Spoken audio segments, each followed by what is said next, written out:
Paano ba mag-calculate ng movement sa chess? Sa video na to mga lods ay ituturo ko sa inyo kung paano mag-calculate ng movement, okay?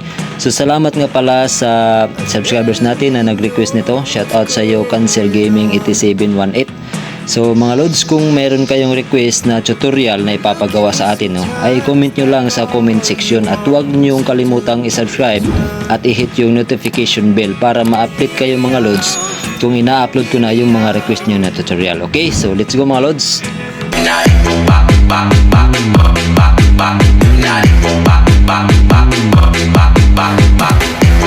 So sa game na to mga lods ay ipapakita ko sa inyo kung paano ko ba kina-calculate itong movement ng opponent ko at yung movement ko. So sa nakikita nyo, may mga green arrows dyan mga lods, no? So yan yung mga suggested move na sinasuggest sa atin ni Stockfish, okay? So hindi naman si Stockfish yung opponent natin, so analysis lang naman ko lang to mga lods para ipakita sa inyo kung paano ko kinakalculate, no, yung game ko dito. So hindi ko na ipapakita sa inyo kung sino yung opponent natin, kung taga saan, pero taga ibang bansa yung opponent natin dito mga lods. So wala naman akong consent galing sa kanya na i-upload ko tong game namin sa channel ko. So minabuti ko na lang na hindi ipakita yung kung sino yung opponent ko, kung taga saan, okay? As respect na din sa opponent natin mga lods, no? So kinuha ko lang tong game na to, kinuhanan ko ng video para sa request ng subscribers natin kung paano ko kinakalculate yung movement, no, sa chess. Okay, so papakita ko sa inyo mga lods, no, after natin ng E4, okay, so nag E6 yung opponent natin, French defense ang tawag dyan mga lods, yung move na yan sa itim sa opponent natin, French defense. Okay, so after niya dyan nag-move tayo ng knight F3, development lang tayo mga lods, no, ng ating mga major pieces. Okay, so C6 yung opponent natin, French defense pa rin yan.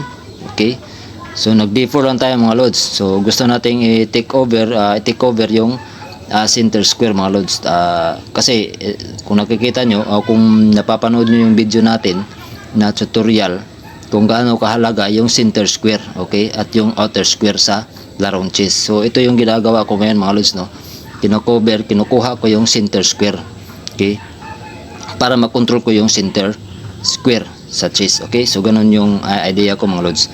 So ang ginawa ng opponent natin is nag queen b6 siya. Okay, so sa tingin ko dito wala pa namang direct threat dyan kasi lahat pa naman ng mga pisa ko is nakadepensa pa naman sa isa't isa. Okay, no? So parang ganon. Okay, so nag knight c3 lang tayo dito mga lods. Okay, normal development lang para kontrolin natin yung center square. Okay, so yan lang yung plano ko muna dito. Okay, so after that, pagkatapos ng move na yan mga lods, nag c5 yung opponent. So dito mga lods, alam ko na kung ano yung tinatarget ng opponent ko pagkatapos niya mag-move sa c5. Okay, so alam ko na tinatarget ng opponent ko itong b2 pawn ko. Okay, bakit? Kasi ganito ang mangyayari mga lods, no.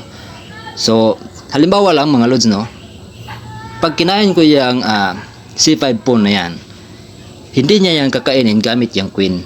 Okay, so yung kakainin niya, so gagamit niyang pisa para kainin is itong dark square bishop niya.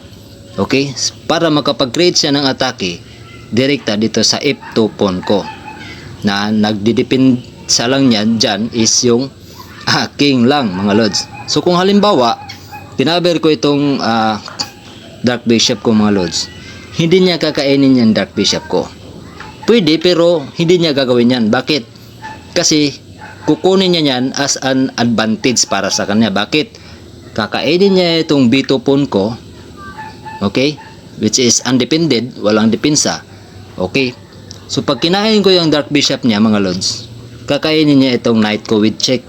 So malulugi ako sa move na yan. Pwede na niya ngayon kainin itong dark bishop ko. Halimbawa nagkabera ko ng knight dito, so kakainin niya yan dark bishop ko, so lugi ako dyan mga lods. So hindi ko ginawa na kinain yung c5 pawn niya. Okay, so ang ginawa ko, inalis ko yung dark bishop ko dyan sa c1 para i-depend yung d4 pawn ko dyan sa gitna. Okay, so ngayon nagkakaroon na ng chance yung opponent natin nakainin itong B2 po natin na nakahang. So walang defender dyan. So ngayon yan yung ginawa ng opponent ko. Kinain niya yung B2 pawn ko. Okay. So ngayon mga lods, pag move niya dyan naman ako kumukuha ngayon ng attacking move. Bakit? Gumalaw lang yung knight ko papunta sa B5. Okay? So ganun mga lods. Bakit? Anong plano ko dyan? Bakit dyan ako nagpunta? Okay? Para kung sakasakali bibigyan niya ng pagkakataon matrap ko itong queen niya dito sa B2. Kasi wala na ibang square dyan kundi kunti na lang yung square niya kumbaga na pwede niya paglagyan ng queen niya. So pwede ko nang hanapan ng paraan dyan para matrap yung queen niya. Pero yung main target ko talaga dito mga lods is itong C7 square. Okay? Para mapalitan ko yung kinain niya na pawn ko sa B2 ng rook niya dito sa E8. So nakuha nyo yung idea mga lods. So ganun mga lods. So hindi lahat ng prey na pwede nyong kainin is kakainin nyo. So kung halimbawa kayo yung black dito, so mag-isip muna kayo bakit niya ibinibigay yung pawn niya or yung pieces niya sa akin ng libre. Ano bang kapalit nun? Parang ganun ba kumbaga mga lods? Dapat mag-isip muna kayo bago kayo mag-take action. Okay? So ano bang gagawin ng opponent ko? Bakit niya hinayaan na kainin ko itong pawn niya o yung pieces niya ito na walang depensa? Okay? So mag-isip muna kayo bago nyo kainin. Dahil baka trap yan. Yan yung tinatawag na mga poison pawn, poison pieces. Yan yung mga ganyan na tawag mga lods. So mag-isip muna kayo. So ganyan, sa ganitong sitwasyon mga lods, yung opponent ko, na pag-isip-isip niya na baka matrap yung queen niya. Okay? So ang ginawa niya, nag-queen B4 siya. Sine-check muna niya yung king natin para makatakas yung queen niya. Okay? So ang ginamit natin is bishop. I-cover yung king natin sa check na yan. So, umiwas na yung queen niya. So sa tingin niya, nakaiwas na yung queen niya. Ngayon mga lods, inatake naman natin siya. Okay? So ganun yung calculation ko para makapagsagawa ako ng depensa. Ibinigay ko ng libre sa kanya yung B2 pawn para makapaggawa rin ako ng atake sa kanya. So ganun ko kinakalkula yung movement ng opponent ko mga lods. Kasi kung nag-iisang attacker lang naman is yung queen, mahinang atake yun mga lods pag wala siyang kumbaga support. Okay? So ngayon mga lods, nag-move na yung knight ko dito sa C7 with check. So makukuha ko na ngayon ng libre itong rook niya sa E8. So after niya nag-move ng queen, king D8, kinain ko na yung rook sa E8. Libre na yon, di ba? So ngayon mga lods, napag-isip-isip ng kalaban na parang lugi siya sa kumbaga palitan, di ba? Palitan kasi pawn lang yung nakain niya. Yung nakain natin is yung rook. So gusto niyang umatake. So eager talaga yung opponent natin na umatake. Okay? Eager siya na manalo sa game namin na to. Okay? So ang ginawa ng opponent ko para hindi siya masyadong lugi, sa tingin niya, sa calculation niya mga lods, pag kinain niya itong D4 pawn ko, sa tingin niya hindi ko kakainin yan gamit yung knight ko kasi pag kinain ko yan gamit yung knight ko, kakainin niya yung knight ko. Yun yung nabasa ko sa move niya na yan. Okay?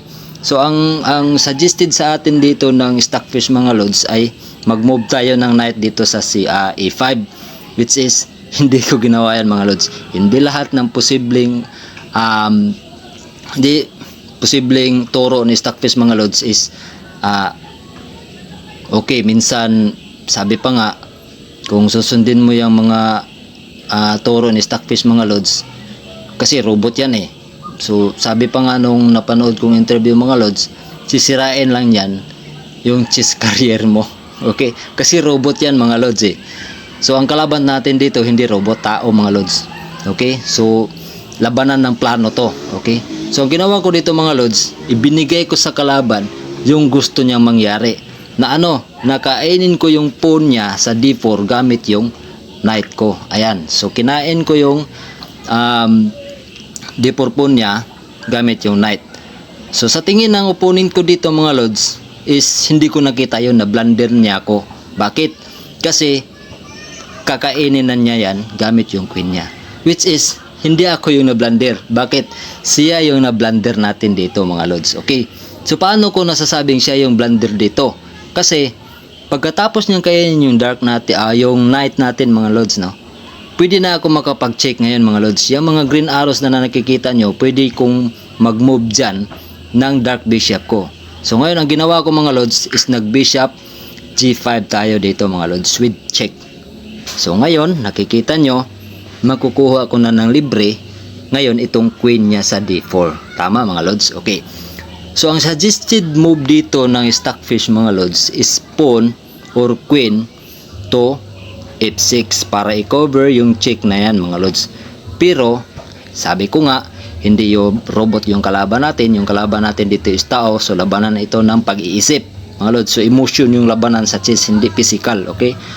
So ang ginamit ng cover, pag-cover dito ng check na to mga lods ng opponent ko is yung knight. Okay, which is another losing mistake. Bakit mga lods? Kasi kinuha ko na yung queen niya sa D4. Okay.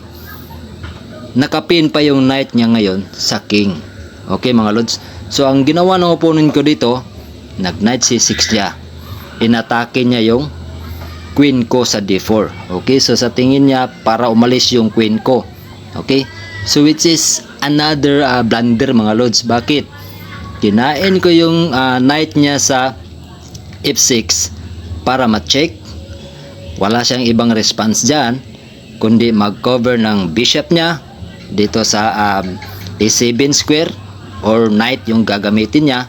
Okay, pero sabi ko nga tao yung kalaban natin. Okay, so emotion, the more na aatakihin mo yung opponent mo, the more na mabablunder mo yung opponent mo. Okay, so ganun mga lods. Sana mayroon kayo nakuhang point, no? So ang ginamit ng opponent ko na i-capture niya dito sa dark bishop natin is yung pawn. Okay, so kinain niya yung bishop natin. So kakainin din natin yan gamit yung queen natin with check. Okay, so meron na tayo ngayon pagkakataon mga lods na kukunin yung rook niya sa H8 ng libre, 'di ba? So ang suggested dito ni stockfish para sa opponent natin is yung knight niya, i-cover niya diyan sa E7 square. So ibibigay niya na sa atin ng libre yung rook niya, 'di ba mga lods? Parang ganoon na lang yung mangyayari para tatagal pa yung laban, 'di ba? So ang ginawa ng opponent natin mga lods, imbes na mag-cover siya diyan, nag-move yung king niya dito sa E8, which is wala na mga lods, talo na kasi checkmate na yan after ko mag-move ng knight dito sa C7 square. Ayan, so nakikita nyo yung green arrows na yan, dyan ako nagmo-move, which is checkmate na mga lods, di ba? So sana mga lods meron kayong nakikitang idea, no, kung paano babasahin yung movement ng opponent nyo.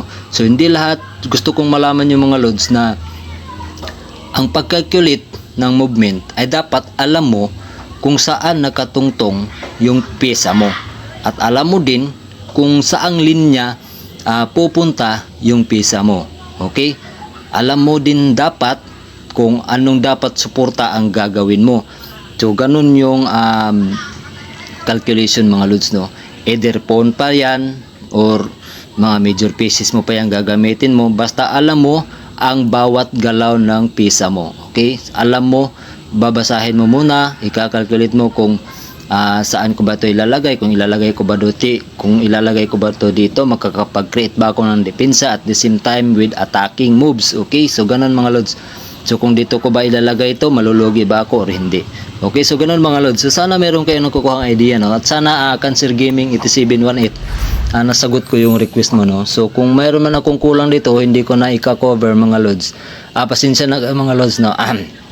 Kasi short time lang tayo mga lods. Okay, so mag-request lang kayo mga lods kung gusto nyo magkaroon pa tayo ng iba pang tutorial. So huwag nyo kalimutang i-hit yung like at subscribe button mga lods, pati na yung notification bell para ma-update kayo sa mga susunod kong i-upload na tutorial, o di ba kaya ay mag-request kayo ng mga tutorial na gusto nyong malaman sa larong chess. Okay mga lods, so ganun lang mga lods. Salamat sa inyong panonood at maraming salamat sa inyong pagtangkilik sa aking video.